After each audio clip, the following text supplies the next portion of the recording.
So I used to be an opera singer. I lived away from Gibraltar for about 12 years in total. I sang in fully staged operatic productions, concerts, recitals in different parts of the world. But then we decided we wanted to move back to Gibraltar and raise our family here. I became a professional accountant. I did my ACCA exams in a very short space of time, sitting 3 exams at a time. And in the meantime, there was always swimming. So as a boy and teenager, I was very competitive in the pool. And then when I came back to Gibraltar, I joined the Bluefin Open Water Swimming Club and found my love for open water swimming. So in 2015, I decided I wanted to test myself as an open water swimmer.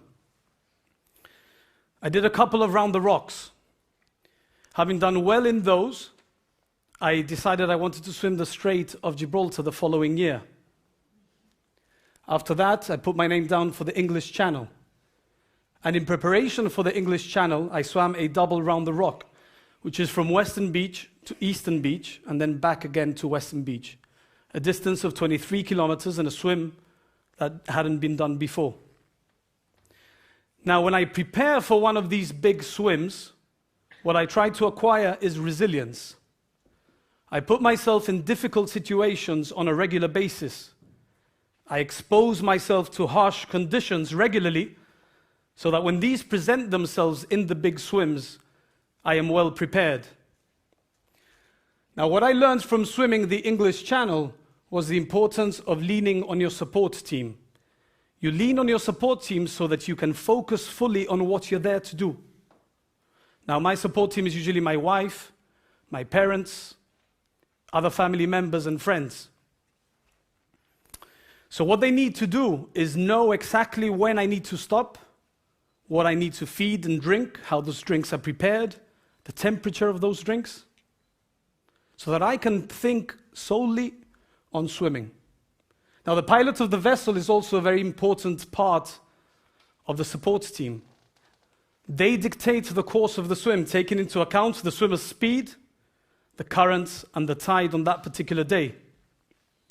Because the aim is to arrive at your destination in the shortest amount of time possible, so that you spend the least amount of time in that cold water, which is the real challenge.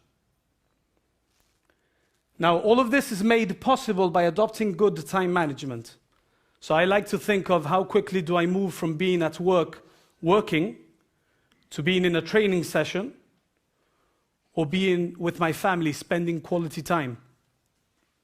How quickly do I transition from one state to another without losing any time in between?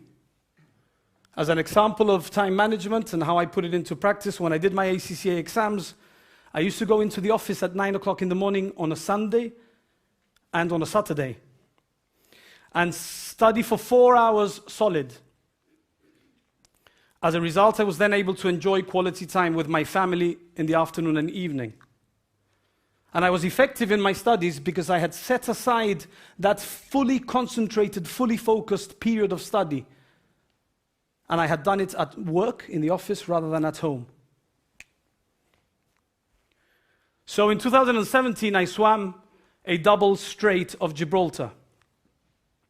This was the toughest swim that I've ever done in terms of physical energy requirements. So when I arrived in Morocco, the pilots of the vessel said, "Look, it's complicated. We left an hour late due to fog. You've encountered strong currents against you. And as a result, we've arrived here very late in the day. So when you swim back up to Spain, you're going to find that the conditions become very rough and the current is going to be much stronger than expected, pulling you into the Mediterranean. So you're likely not going to hit land."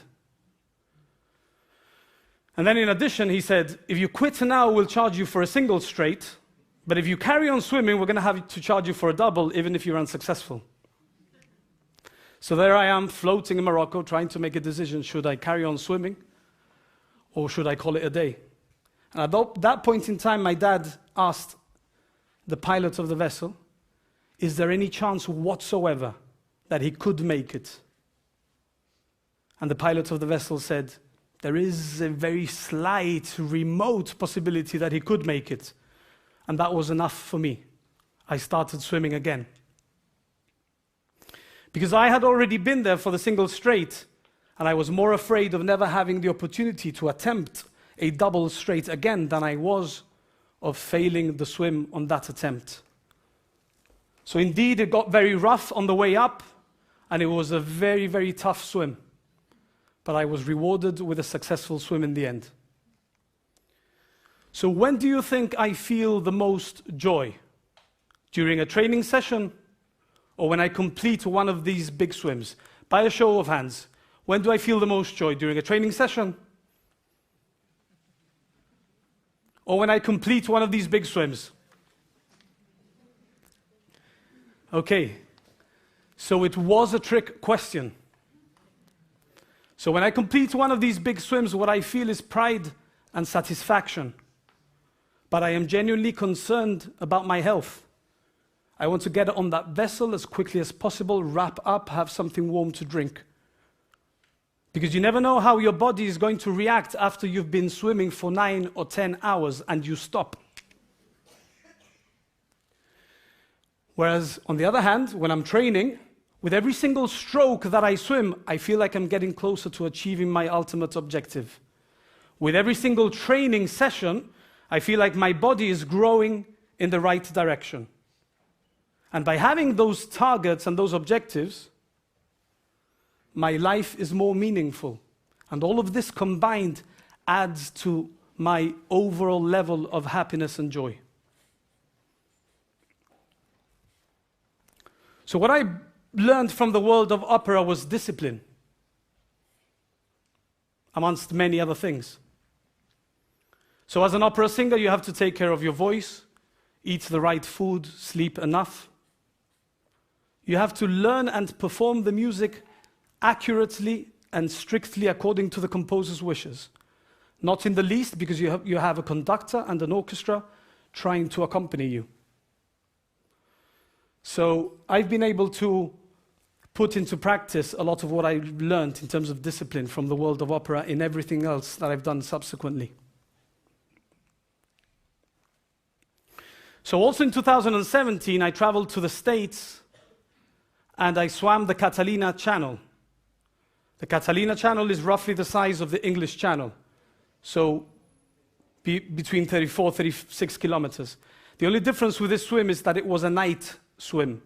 And the reason you swim it at night is because during the day, the wind picks up, it becomes very rough and unswimmable. So there I am, pitch black. I couldn't see the lights of Los Angeles, which was so far away that I couldn't see them. And I start swimming into the night when the body's asking for bedtime. There was a massive swell for the first 4 hours, making me very seasick. I swam into seaweed, planks of wood, plastic, got stung by jellyfish, got nibbled at my feet by some unknown sea creatures, swam into a swarm of pyrosome jelly-like tubes that glowed in the night.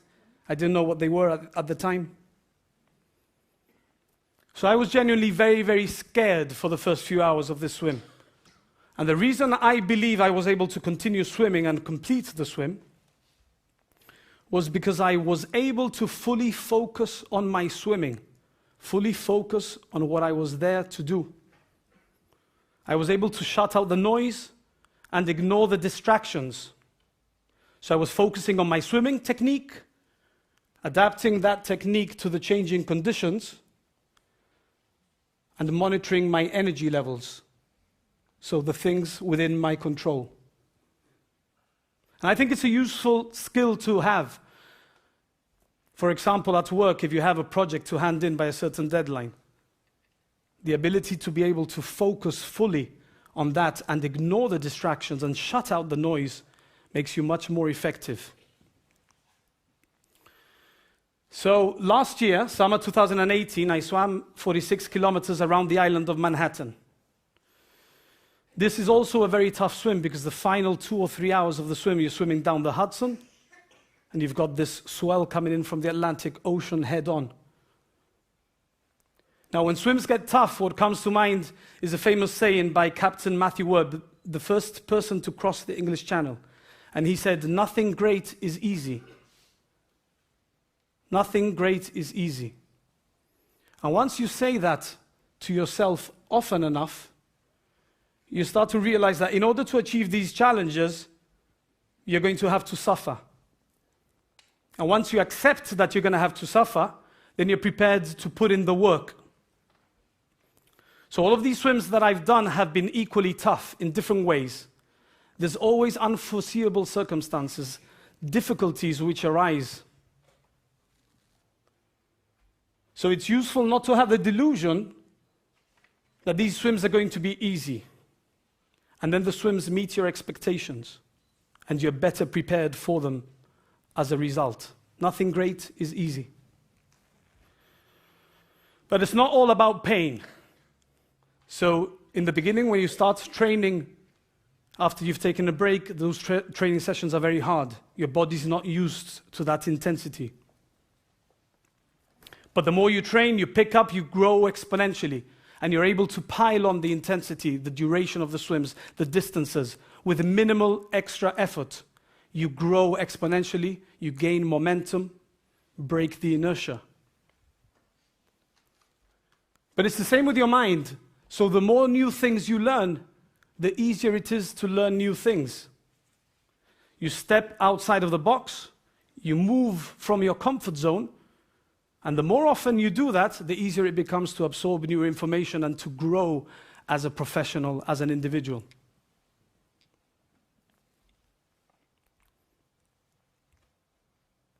Now, the open water swimming community is very sharing of skills and knowledge, experiences, the risks associated with these swims.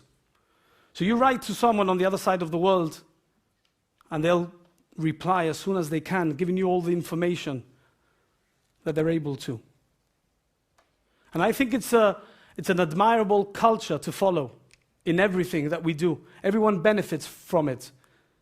So for example, at work, if you teach someone to do part of your job, you're able to focus on something that needs to get done, something that you're good at, or able to grow in a different area and become more valuable as a professional, again, as an individual, more valuable to your organization, for example. For me, I've been very fortunate to always have a support team there. I've been fortunate to have colleagues that have shared their experiences and their knowledge with me. And as a result of that, I've been able to achieve all these things. Thank you.